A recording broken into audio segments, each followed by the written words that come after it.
All right, another weekend and another update.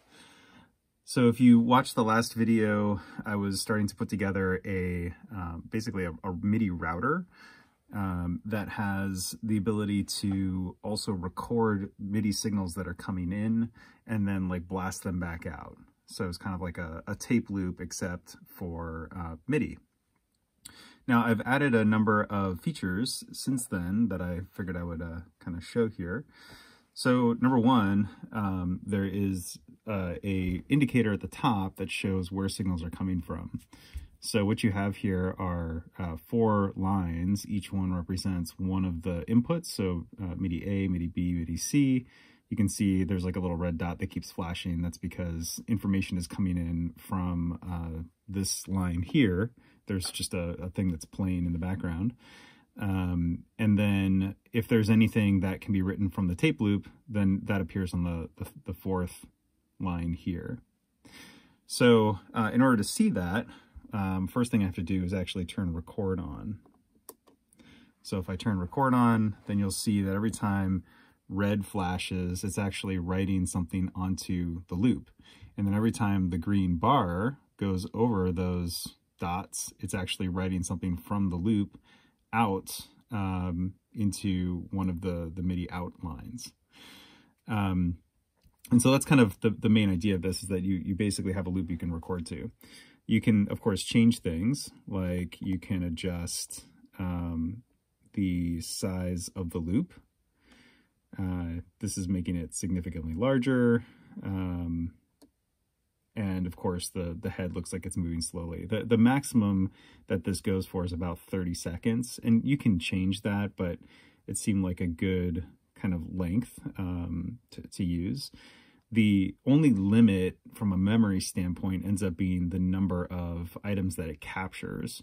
And since it ties each of those items to a position on the timeline, it doesn't really matter how long the timeline is, just you have to have a variable that's big enough to track it.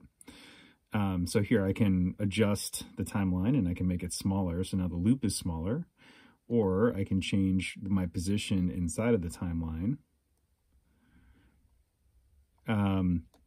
The other thing I can do is I can quantize now the notes on the timeline.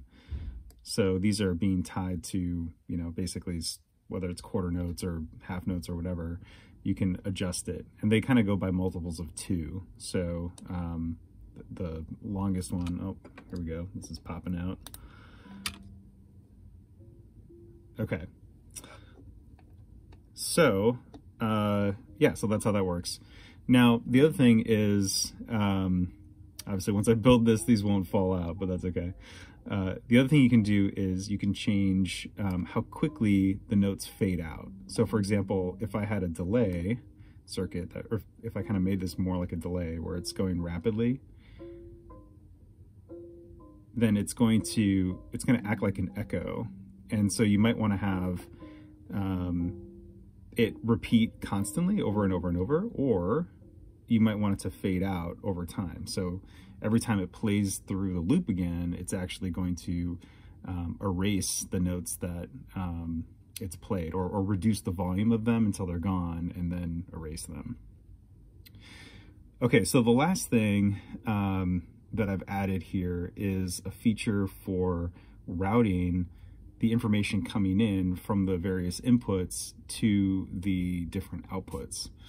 And that's what these 4 things down here do. So right now I have MIDI coming in through line C, and this is basically a routing table that decides where to send that signal. Do we want it to go straight to the next thing, or do we want it to, go to like the loop first, for example, and then go out as it's being read off the loop? You can change all that stuff in this table. Right now, by having them all blue, everything that comes in from port A is going to go to the output A, it's going to go to the output B, the output C, and it's going to get written onto the loop. Now the loop really shouldn't be able to write to itself. Right now I'm telling it that it just can't do that. Otherwise it'll just keep playing and recording itself onto itself, and then that creates like a big problem. But Yeah, so but it can output to A, B, or C.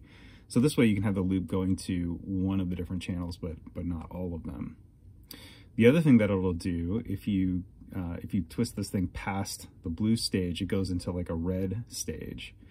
And what this is doing is it is randomly now deciding whether or not to send information to A, B, C, or the loop.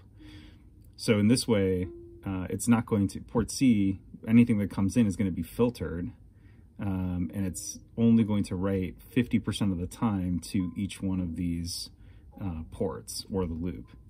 You can also do that on the loop itself. So like you could record everything onto the loop, and then as it's playing back, you could only send half of the notes to each of the different ports.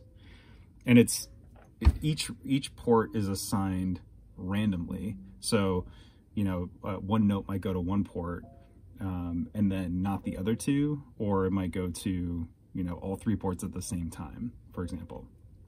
So they all kind of operate independently from a random number standpoint. I think that's basically it from a feature standpoint.